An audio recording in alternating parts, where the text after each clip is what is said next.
8 tahun. Aku yang minta ngamen itu aku. Penyanyi Verrell Prayoga akui pernah ngamen selama 3 tahun. Verrell Prayoga menjadi sorotan publik saat manggung di depan Presiden Jokowi di Istana Negara usai upacara HUT Kemerdekaan RI ke-77. Rupanya, dulu Verrell Prayoga memang sering mengamen sepulang sekolah.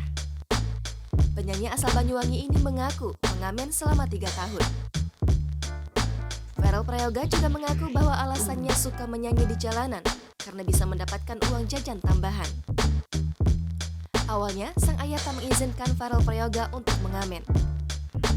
Awal mengamen, Verrell Prayoga mengaku masih malu. Lantaran tak tega melihat anaknya, sang ayah pun ikut menemani. Meski bisa membuat satu istana merdeka ambiar joget bersama, Verrell Prayoga mengaku saat itu dirinya merasa gugup. Perasaan itu terjadi ketika ia sedang mempersiapkan penampilannya. Bocah berusia 12 tahun ini pun mencoba santai dan berusaha lepas untuk tampil di Istana Merdeka. Alhasil, penampilannya membuat suasana seusai upacara menjadi cair karena salah satu lirik lagu tersebut diganti dengan nama Jokowi.